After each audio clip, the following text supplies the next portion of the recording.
Marneoli Belediyəsində uzun illərdən bəri yığılıb qalmış problemlər aradan qaldırılır. Bu barədə Real News-a verdiyi müsahibəsində Marneoli Belediyəsinin deputatı hazırda deputatlığa majoritar namizəd Anar Piriyev bildirib. Belə ki, deputatlığa namizəd 70-ci illərdən çəkilmiş və yararsız vəziyyətdə olan su, eləcə də kanalizasiya xətlərinin dəyişdirildiyini vurğulayıb.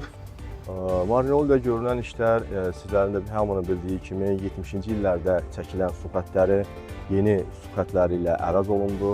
Onun kimi kanalizasiya xətlərimiz yeniləndi və harda su xətləri və kanalizasiya xətləri bitibdir, orada asfalt örtüyü ilə təmin olunur.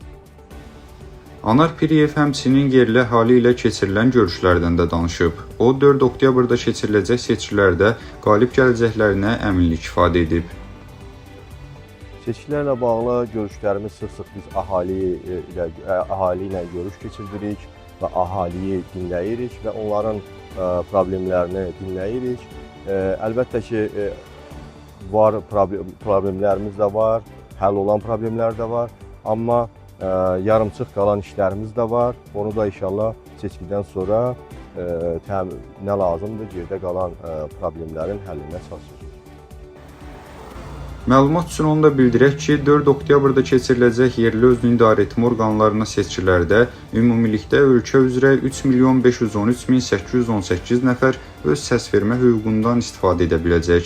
Bunlardan da 47.000 nəfəri ilk dəfə səs verəcək gənclər olacaq.